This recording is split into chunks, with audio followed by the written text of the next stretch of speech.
Benjamin Netanyahu साहब देश छोड़ के चले जाएंगे और इजराइल सरेंडर कर देगा। ईरान अपनी लड़ाई अकेले लड़ रहा है और जीतने में समर्थ है। कितनी बड़ी भगदड़ इजराइल के अंदर इस वक्त मची हुई है।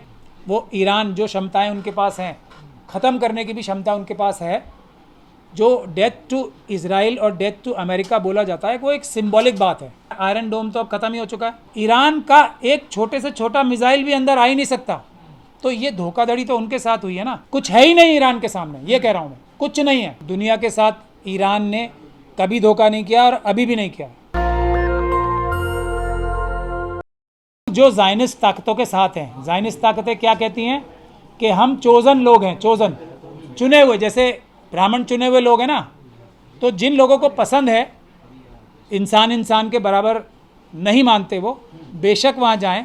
जो ये कहना चाहते हैं कि इजराइल जो है वो सब देशों को वहाँ के दबा के उनका सब कुछ छीन ले, जैसे उन्होंने फ़िलिस्तीन के लोगों का छीन लिया, तो बेशक वो वहाँ जाएं। लेकिन मैं उनको सिर्फ यही कहना चाहता हूँ कि वहाँ के अंदर के जो फ़ौजी हैं वो अपना देश छोड़ के भाग रहे हैं, क्योंकि उनको भी बहका के वहाँ ले जाया गया था। और अब जब असल में उनको जो बोला गया था कि ईरान और बाकी सब लोग हमारा कुछ भी बिगाड़ नहीं सकते, किसी के पास कुछ भी सामर्थ्य नहीं है, तो कितनी बड़ी भगदड़ इजराइल के अंदर इस वक्त मची हुई है।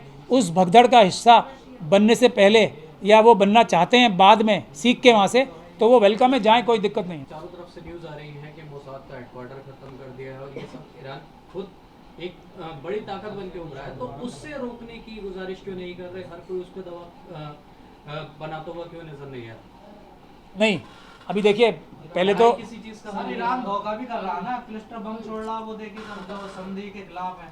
नहीं, मैं वही आपसे कह रहा हूँ, एक मिनट, ईरान पर क्यों नहीं दबाव बिल्कुल सही कह रहे हैं। मैं आपसे इस बात का जवाब देता हूँ। पहली चीज़, एक तो अभी हमें, और मैं समझता हूँ ईरानी तो बहुत समझदार लोग हैं, उन्हें ये गलतफहमी नहीं है कि जैसे इजराइल ने जो गलती की थी पहले दिन के बाद, उन्होंने ऐसा समझा कि हमने सारी दुनिया फतेह कर ली, तो ईरान वो गलती नहीं करेगा, क्योंकि युद्ध है ये, कोई भी कभी भी भारी पड़ सकता है और कोई भी कभी भी कमज़ोर पड़ सकता है। देखिए, ईरान ने और फ़िलिस्तीनियों ने ख़ास तौर पे बहुत सब्र का और पेशेंस का मुजाहरा किया। आज से नहीं, 50 साल से ज़्यादा से, 50 साल से ज़्यादा से जो, और इजराइल चाहता ही यही है। इसीलिए ईरान जो है, उसकी दो वजह हैं जो वो उतने हमले नहीं कर रहा। वरना इजराइल जो देश है, वो ईरान जो क्षमताएं उनके पास हैं, ख़त्म करने की भी क्षमता उनके पास है। जो डेथ टू इजराइल और डेथ टू अमेरिका बोला जाता है, वो एक सिंबॉलिक बात है। इजराइल से मतलब ज़ायनिस्ट सोच का है, अमेरिका से मतलब फिर सर ये है ईरान क्लस्टर बम क्यों छोड़ रहा है? देखिए, क्लस्टर संधि के खिलाफ है, युद्ध के खिलाफ है, युद्ध के नियमों के खिलाफ है, तो वो ऐसा धोखा क्यों कर रहा है? देखिए, मैं आपसे सबसे पहली बात तो ये कह रहा हूँ, दुनिया के साथ ईरान ने कभी धोखा नहीं किया और अभी भी नहीं किया।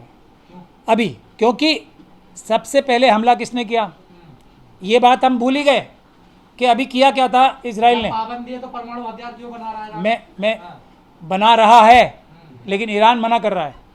ये जो है ना, जो इस चीज़ की बॉडी है, वो मना कर रही है कि वो हथियार नहीं बना रहे हैं। 3 साल तक तो बिल्कुल उनके पास क्षमता ही नहीं है। ये IAEA की लेटेस्ट रिपोर्ट है। तुलसी गाबार्ड साहिबा जो डायरेक्टर हैं इंटेलिजेंस की अमेरिका में, मार्च के महीने में उन्होंने ये कहा है कि ईरान के पास कोई क्षमता नहीं है, ना वो इस तरफ जा रहा है। और सबसे बड़ी गारंटी है इजराइल, पूरी दुनिया के पास आयतुल्लाह ख़मीनी साहब का फतवा, ईरान को बनाने में मुझे नहीं लगता कि 2 दिन से ज़्यादा कोई परमाणु बम लगेंगे। ये मेरा अपना विश्लेषण है।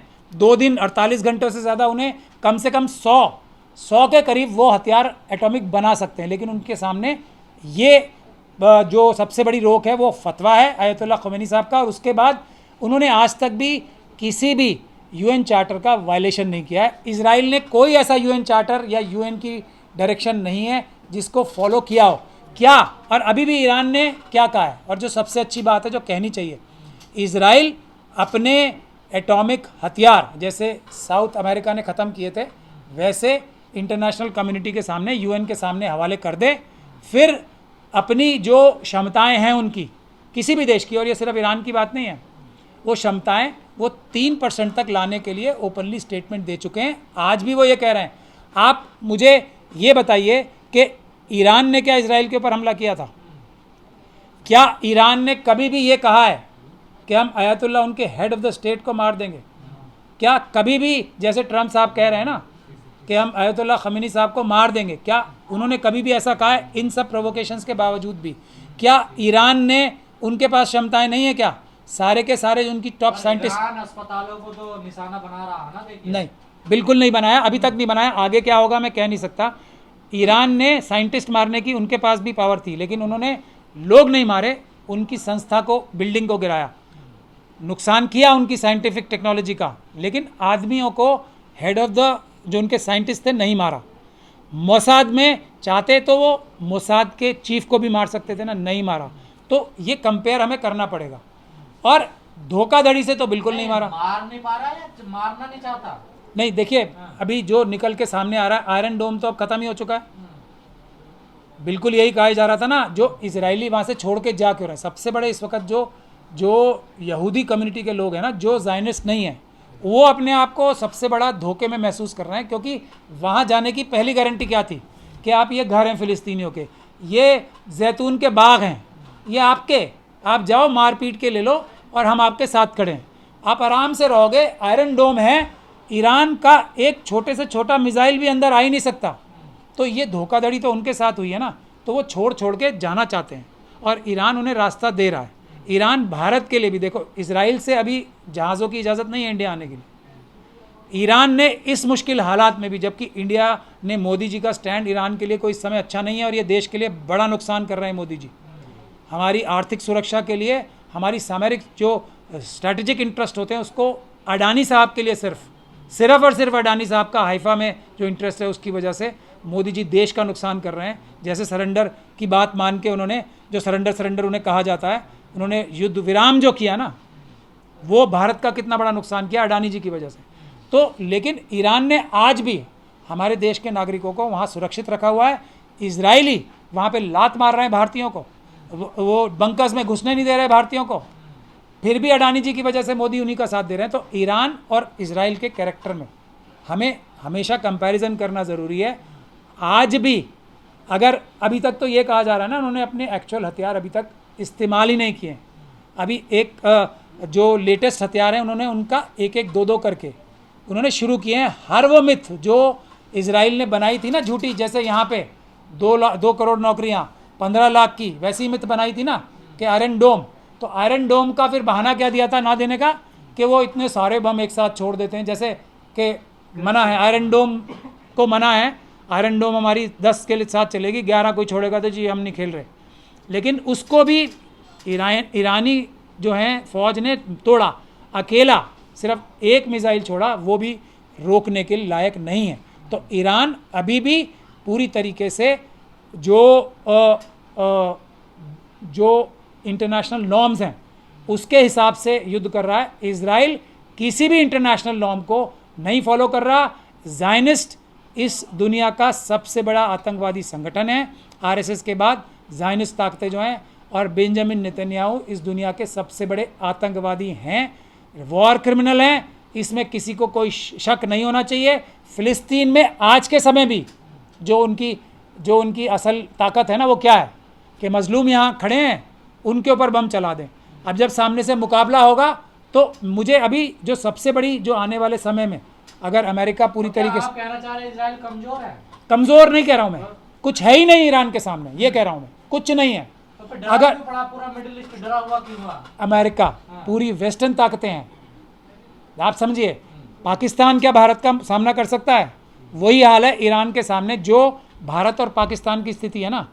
भारत समझ लो आप ईरान है, पाकिस्तान समझ लो आप इजराइल है, और पाकिस्तान इजराइल से भारत के मुकाबले में, फिर भी कह रहा हूँ आपको, भारत के सामने पाकिस्तान फिर भी कुछ ताकत रखता है।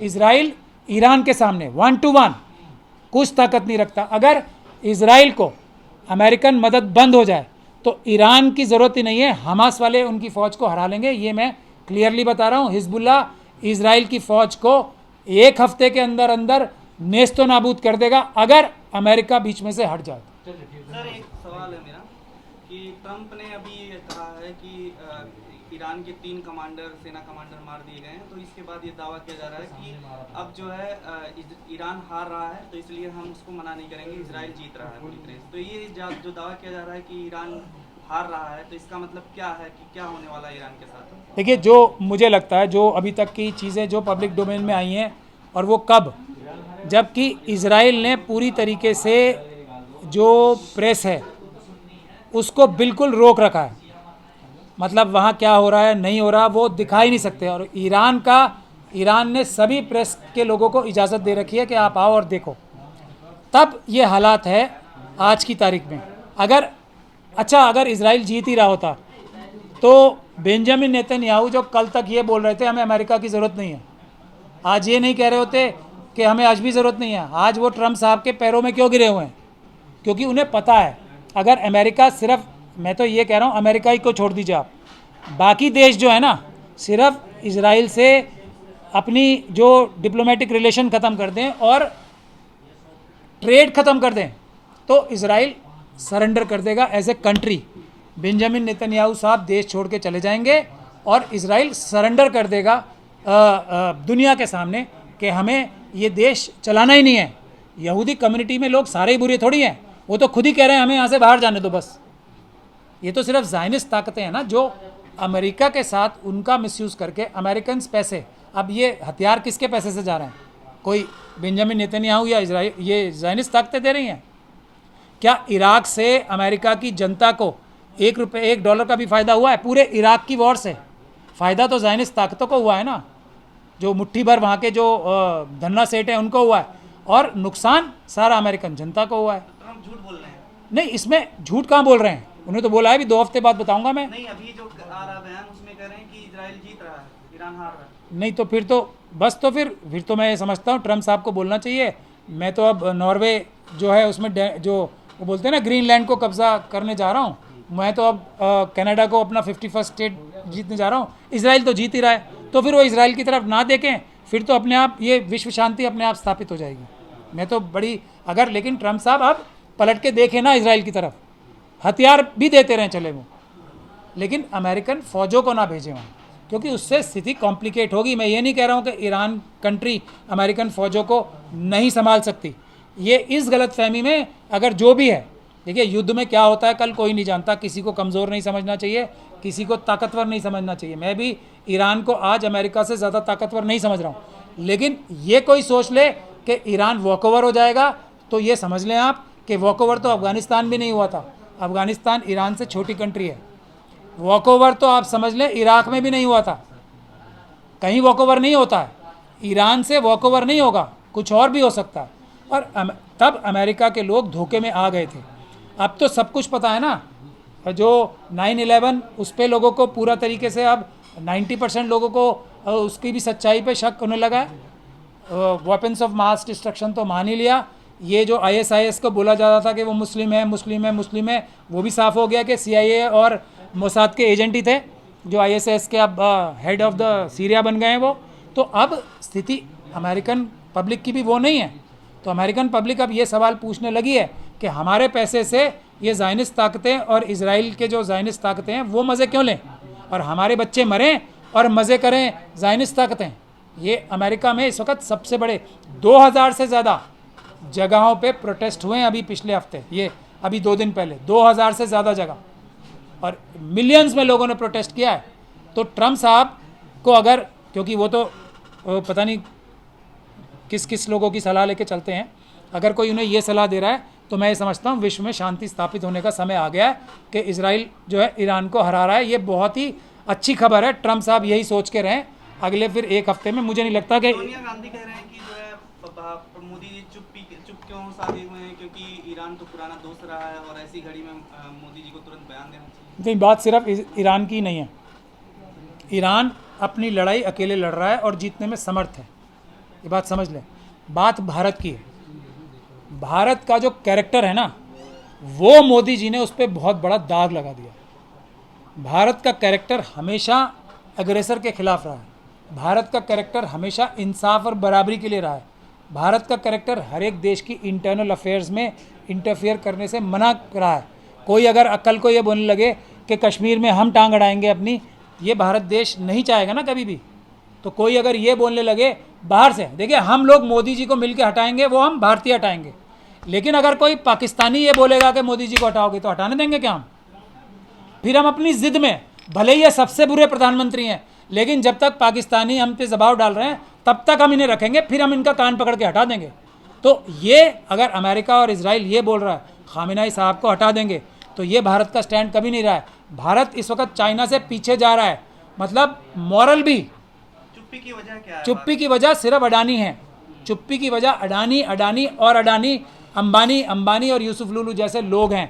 मोदी जी को सिर्फ और सिर्फ अडानी, अंबानी, यूसुफ लुलू साहब से प्यार है, भले ही देश किसी भी दिशा में जाए। इस समय हम लोग सबसे बड़े आर्बिट्रर होते दुनिया में शांति स्थापित कराने के लिए, अगर मोदी जी प्रधानमंत्री नहीं होते। लेकिन फिर भी अगर कोई अमेरिका से हमें ये बोलेगा मोदी जी को हटा दो, तो और मोदी जी को हम देख रहे हैं कब ये कर सकते हैं, या उनकी सुरक्षा के बारे में एक शब्द बोल देगा अमेरिका से कोई या इजराइल से, तो हम लोग सबसे आगे खड़े होकर मोदी जी की हिफाजत करेंगे।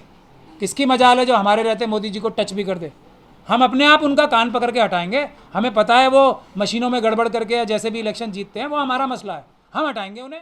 दस्तक की आपसे गुजारिश है कि अगर इसको बचाना चाहते हैं तो नेशनल दस्तक को सब्सक्राइब करने के लिए रेड कलर के सब्सक्राइब बटन को दबाएं, फिर बेल आइकन की घंटी दबाएं। नेशनल दस्तक को बचाने के लिए बहुत जरूरी है कि हर खबर को शेयर करें, लाइक करें, कमेंट जरूर करें।